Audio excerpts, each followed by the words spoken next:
नमस्कार, स्वागत है आप सभी का लोकल 7 न्यूज में। मैं हूं आपके साथ समृद्धि यादव और आप देख रहे हैं हिमाचल न्यूज बुलेटिन। यहाँ हम आपको हिमाचल से जुड़ी हर छोटी बड़ी खबर से रूबरू करवाएंगे। तो चलिए रुक करते हैं आज की खबरों की ओर। पहली खबर बद्दी से है, जहां टैक्सी ऑपरेटर यूनियन ने भारी राज्यों के टैक्सियों के संचालन पर कड़ा विरोध जताया है। जो आपको बता दें, यूनियन के प्रधान मनदीप चौधरी ने साफ कहा कि स्थानीय रोजगार को प्रभावित करने वाली बाहरी टैक्सियां अब बर्दाश्त नहीं की जाएंगी। देखिए इस मामले में हमारे संवाददाता की खास रिपोर्ट।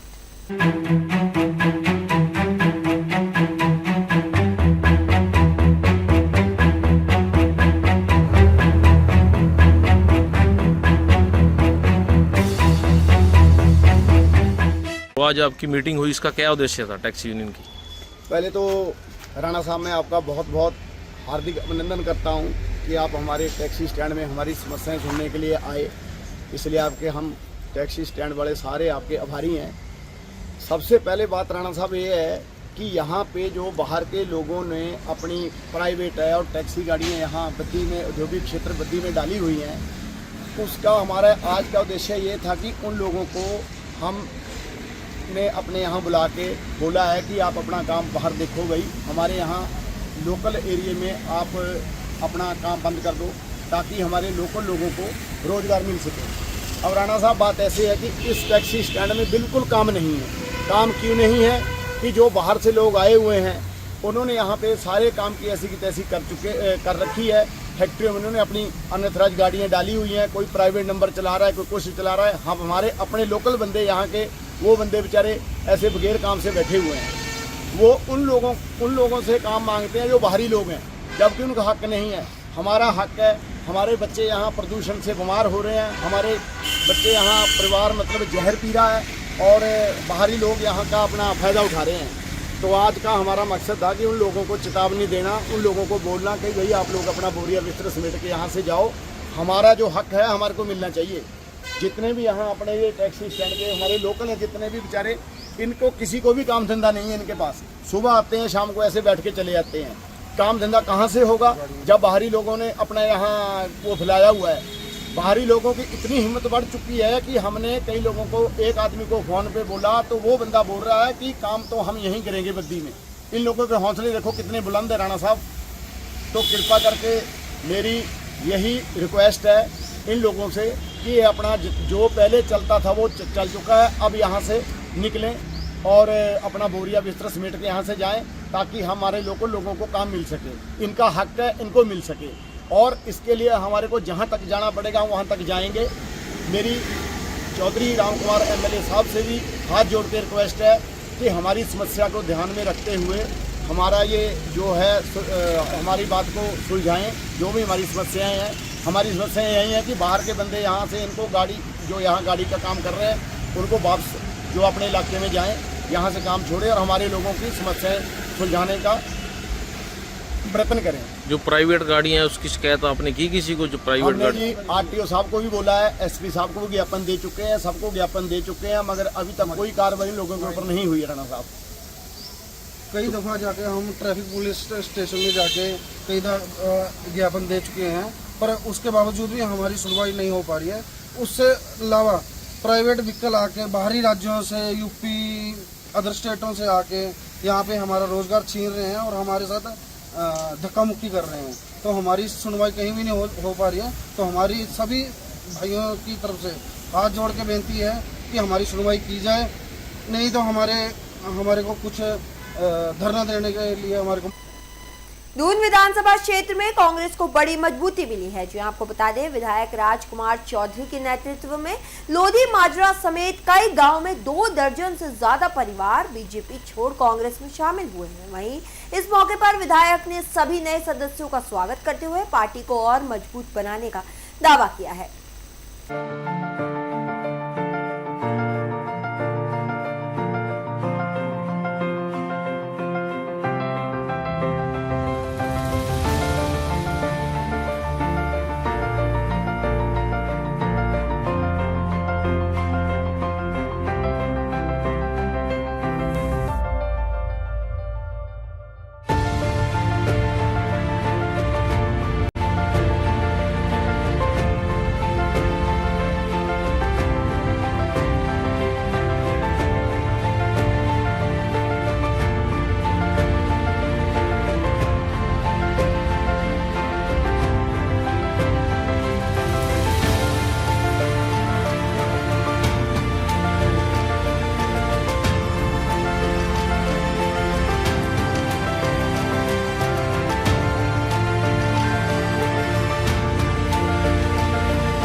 हमीरपुर से एक प्रेरणादायक खबर सामने आ रही है, जहां डॉक्टर सुरेंद्र सिंह डोगरा ने ड्यूटी खत्म होने के बाद 43 वर्षीय बुजुर्ग के घर पहुंचकर उनकी निःशुल्क इलाज करा। साथ ही इस पहल में न सिर्फ इंसानियत की मिसाल पेश की, बल्कि समाज में सेवा भावना का संदेश भी दिया है।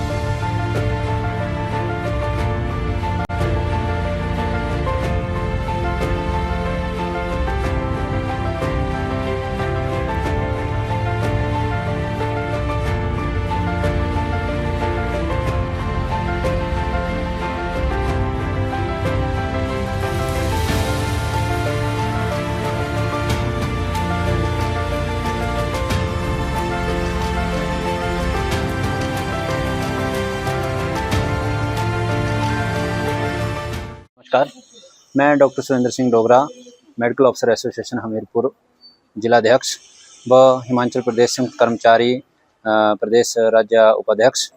मेरा जो घर घर जाके ऑफ टाइम पे मैं जब जाता हूँ तो मैं हमेशा इसी भावना से जाता हूँ कि जो सामाजिक सेवा मेरे एंड से डॉक्टरी पेशे में हो सकती है, किसी भी गरीब नवाज की या किसी भी ज़रूरतमंद की, तो उस माध्यम से हम लोग जाते हैं। आज ही हम लोग जैसे कि जसीमपुर में जो टिकरी गांव है, वहाँ पे जाकर हम लोगों ने एक बेड रिडन पेशेंट है जो कि उसका रोज़मर्रा की ज़िंदगी में उसको बहुत ज़्यादा परेशानी आ रही थी, और निस्वार्थ भाव सेवा संगठन की तरफ से भी हम लोग जो है जुड़े हुए हैं मेरे डैडी जी के माध्यम से। तो वहाँ पर भी हमारे को जब उनके माध्यम से पता लगता है किसी मरीज़ का, तो हम जाते हैं।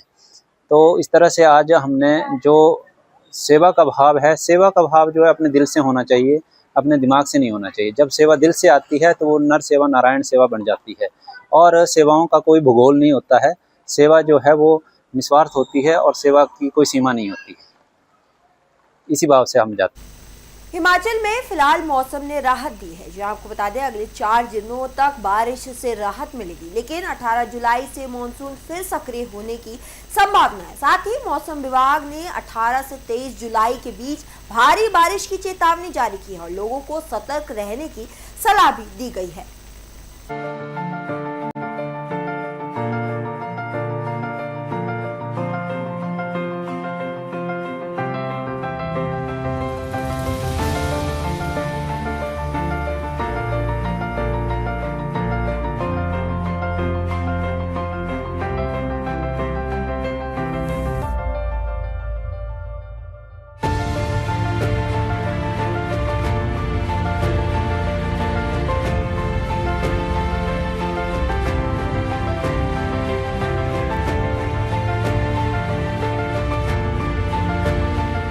हिमाचल प्रदेश में आने वाले 4 दिनों तक जो मानसून है वो कमज़ोर रहेगा। ऐसे में कुल मिलाकर जो देखा भी जा रहा है 96 घंटे तक जो प्रदेश में जो मानसून है वो कमज़ोर बना रहेगा। ऐसे में प्रशासन का ये प्रयास रहेगा कि जो सड़क मार्ग अवरुद्ध है, जो बिजली के ट्रांसफार्मर ठप है, उन्हें जल्द से जल्द दुरुस्त किया जाए। क्योंकि अभी तक जिस तरीके से देखा जा रहा है, एक सप्ताह से दौरान की अगर हम बात करें, जिस तरीके से मूसलाधार वर्षा हुई है, निश्चित तौर पर जो सड़क मार्ग भी बाधित हुए, बिजली के ट्रांसफार्मर भी ठप हुए हैं। ऐसे में प्रशासन का ये प्रयास रहेगा कि जल्द से जल्द इनको दुरुस्त किया जाए। फिलहाल अगर देखा जाए जिस तरीके से 17 की मिड नाइट को जो पश्चिमी विक्षोभ ज्यादा सक्रिय होगा, जिसका असर 18, 19, 20, 21, 22 और 23 जुलाई को प्रदेश में देखने को मिलेगा। आईएमडी के अनुसार जो काफी ज्यादा स्ट्रॉन्ग ये पश्चिमी विक्षोभ है। ऐसे में कुल मिलाकर अगर हम बात करें जिला की, तो खासकर कांगड़ा, चंबा, कुल्लू, मंडी, शिमला, सोलन, सिरमौर जिला में ज्यादा प्रभाव इसमें देखने को मिला। अगर अभी तक की बरसात की बात करें तो जिस तरीके से जो देखा भी गया है, जब बांदला पंचायत की बात करें, जहां पर जो बच्चे यानी कि घुटनों से ऊपर पानी आने के बावजूद वो स्कूल जा रहे हैं, कई जगह जल मगन हो चुके हैं। अगर हम ऊना की बात करें तो जो स्कूलों के अंदर पानी घुस चुका है। हर जगह ऐसी तस्वीर आई जहां पर सड़क मार्ग अवरुद्ध है, बिजली के ट्रांसफार्मर ठप है। फिलहाल राहत की बात यह है कि आने वाले 4 दिनों तक जो मानसून थोड़ा बहुत जरूर कमजोर पड़ेगा, लेकिन वर्षा लगातार जारी रहेगी। मैं फिर से चाहूंगा कि यहाँ की तस्वीरें दिखाई जाए, जिस तरीके से लगातार जो मौसम ने करवट बदली है। बताना चाहेंगे कि हिमाचल प्रदेश में फिलहाल मौसम ने राहत दी है। राजधानी शिमला समेत प्रदेश के अधिकांश क्षेत्रों में मंगलवार सुबह से ही धूप खिली रही है, जिससे तापमान में बढ़ोतरी और मैदानी इलाकों में उमस महसूस की गई है। मौसम विभाग के अनुसार अनुसार अगले 96 घंटे तक मानसून कमजोर रहेगा, इसलिए 17 जुलाई तक अधिकांश क्षेत्रों में मौसम साफ रहने और केवल कुछ स्थानों पर हल्की बूंदाबांदी की संभावना है। मौसम विज्ञानियों के अनुसार 17 जुलाई की रात से एक नया पश्चिमी विक्षोभ सक्रिय होगा। इसके प्रभाव से 18 जुलाई से प्रदेश भर में मानसून दोबारा जोर पकड़ सकता है। विभाग ने 18 से 23 जुलाई के बीच कई क्षेत्रों में भारी बारिश की संभावना जताते हुए लोगों को यात्रियों को सतर्क रहने की सलाह दी है। बारिश के आंकड़ों के अनुसार अगर देखा जाए 1 से 13 जुलाई के बीच प्रदेश में सामान्य 94.5 मिलीमीटर के मुकाबले 125 मिलीमीटर वर्षा दर्ज की गई, जो कि सामान्य से 32% अधिक है। जिलावार आंकड़ों में किन्नौर में सबसे अधिक 151%, सोलन में 115% और कुल्लू में 107% अधिक वर्षा रिकॉर्ड दर्ज की गई है। वहीं अगर हम बात करें बिलासपुर, हमीरपुर, कांगड़ा, लाहौल स्पीति और मंडी जिला में इस अवधि के दौरान सामान्य से कम बारिश दर्ज की गई है। मौसम विभाग ने लोगों को 18 जुलाई के बाद संभावित भारी बारिश को देखते हुए मौसम संबंधी ताजा अपडेट पर नजर रखने और विशेष रूप से भूस्खलन व बाढ़ संभावित क्षेत्रों में यात्रा के दौरान अतिरिक्त सावधानी बरतने की अपील की है। निश्चित तौर पर जब वर्षा होती है तो इससे कहीं ना तो कहीं जो नदी का जलस्तर अत्यधिक बढ़ जाता है, जिसके चलते वहां जाना किसी जोखिम से कम नहीं रहता है। अभी तक अगर हम आंकड़ों की बात करें, चाहे 2023 या 2025 की बात करें, तो सर्वाधिक जो नुकसान है उन क्षेत्रों में हुआ है जो कि नदी किनारे बसे हुए थे, क्योंकि जब बादल फटता है नदी का जलस्तर बढ़ता है, निश्चित तौर पर आसपास के जो क्षेत्र में इसका प्रभाव देखने को मिलता है। चाहे हम कांगड़ा की बात करें या फिर अगर हम समेज की बात करें जहां पर पूरा का पूरा गांव उजड़ गया, अगर थुनाग की बात करें तो सर्वाधिक नुकसान पिछले वर्ष भी वहां पर देखने को मिला है। ऐसे में लगातार प्रशासन की ओर से यही प्रयास किया जा रहा है कि जो नदी किनारे जो लोगों के घर बसे हैं वो अपने किसी परिवार संबंधित या सुरक्षित स्थानों पर जाए, ताकि एक बड़ा हादसा होने से बचा जा सके। फिलहाल अच्छी बात यह है कि आने वाले 96 घंटे यानी कि 4 दिनों तक जो प्रदेश में जो मौसम है वो साफ बना रहेगा। ऐसे में प्रशासन का यही प्रयास रहेगा कि जो सड़क मार्ग अवरुद्ध है, जो बिजली के ट्रांसफार्मर ठप है, उन्हें जल्द से जल्द दुरुस्त किया जाए। कामेश्वर प्रदेश की राजनीति में बयानबाजी तेज हो गई है, जब पूर्व मुख्यमंत्री जयराम ठाकुर ने मुख्यमंत्री सुक्खू पर तीखा हमला बोला। उन्होंने आरोप लगाया कि सरकार की कार्यप्रणाली से मंत्री और विधायक की असंतुष्टि है। देखिए इस मामले में हमारे संवाददाता की खास रिपोर्ट।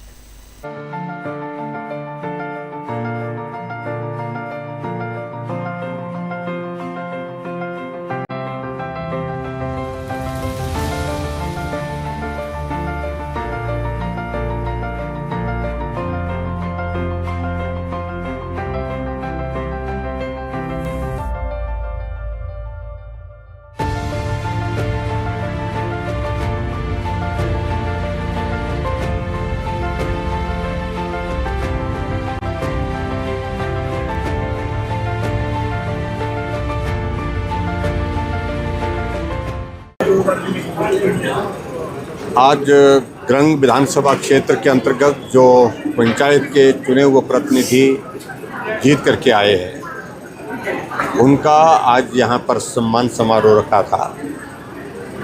माननीय विधायक पूर्ण चंद जी और पार्टी के सब मंडल के हमारे पदाधिकारी, प्रदेश के हमारे और भी प्रमुख नेता लोग इसमें शामिल हुए।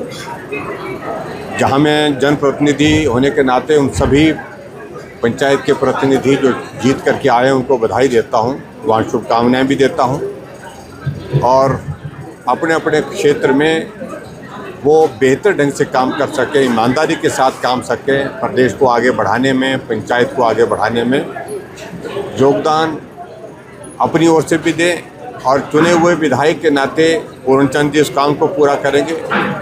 और मैं सबसे बड़ी बात तो ये है कि लोकतंत्र की जो हमारी बहुत छोटी इकाई से जीत करके जो लोग आए हैं, वो लोग अच्छी तरह से जनप्रतिनिधि के नाते काम कर सकें। उस दृष्टि से आज के इस सम्मेलन में सभी को हमने बधाई भी दी, उनको सम्मानित भी किया, उनको शुभकामनाएं भी दी और मिलकर के आगे काम करेंगे, यही बात है। सर, शिक्षा मंत्री उद्घाटन के लिए आए थे त्यूरी में, क्या ऐसे मंत्री का अपमान नहीं है?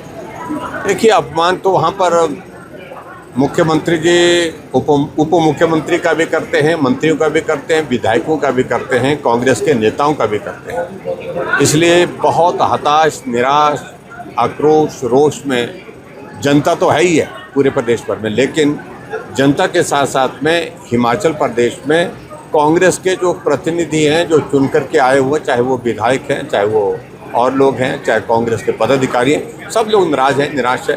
काम करने के तौर तरीके से विकास नहीं हो रहा है, काम नहीं हो रहा है, सुनी नहीं जा रही है, मानी नहीं जा रही है। ये सारे आरोप जो है वर्तमान सरकार के मुखिया पर लग रहे हैं। Thank you. बिलासपुर में राम मंदिर चढ़ावा चोरी के मामले को लेकर कांग्रेस ने विरोध प्रदर्शन किया है। जो आपको बता दें, कार्यकर्ताओं ने मामले की निष्पक्ष जांच और कार्रवाई की मांग उठाई है। देखिए इस मामले में हमारे संवाददाता की खास रिपोर्ट।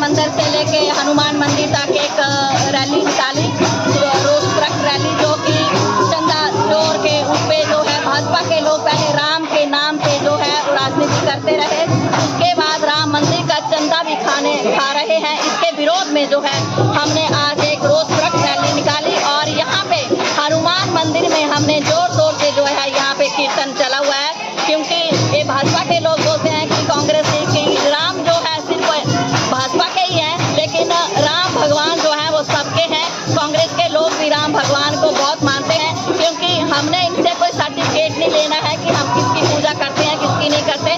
राम भगवान सबके हैं, हम सभी जो है राम भगवान को मानते हैं। आज कांग्रेस पार्टी के सभी लीडर, सभी कार्यकर्ता, सभी कांग्रेस के पदाधिकारियों ने आज यहाँ पे हमने यहाँ पे रोज ट्रक रैली जो है निकाली। इसमें हमारे प्रभारी जो है रमेश चौहान जी भी यहाँ पे पहुँचे हैं, वरिष्ठ नेता रामलाल जी, सभी नेता यहाँ पे उपस्थित रहे। हम भाजपा का पूर्ण रूप से जो है यहाँ पे विरोध कर रहे हैं। बहुत आज हमारे माननीय राजेश धर्मानी जो है वो बाहर हैं, कहीं टूर पे हैं।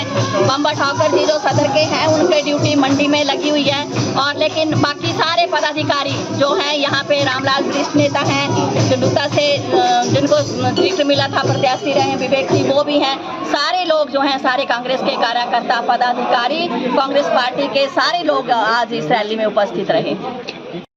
दुर्भाग्य है हमारे सारे हिंदुओं का और भारतवर्ष के लोगों का कि आज ये दिन देखने को आया है कि हिंदुस्तान में जो मर्यादा पुरुषोत्तम राम, जो हमारे देश के अंदर नहीं लेकिन पूरी दुनिया में अपना स्थान जो रखते हैं, आज उनके नाम से जो है एक बहुत बड़ा डाका जो है वो डाला गया है।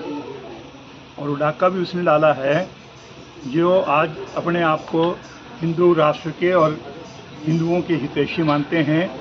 तो आज ये लगा लीजिए कि जो करोड़ों रुपए जो है सोना चांदी और जो भी लोगों ने दान दिया था भगवान के नाम से, वो सारे का सारा जो है वो भगवान के मंदिर से जो है वो गायब हो गया है। और मैं आपको याद दिलाना चाहूँगा, ये कोई आज ही की बात नहीं है। अगर देखा जाए तो जो उत्तराखंड में जो मंदिर हैं हमारे, उनसे भी इस प्रकार से जो है वो सोना चांदी और पैसा जो है वो चोरी से बाहर निकालने के जो है वो मसले सामने आए हैं।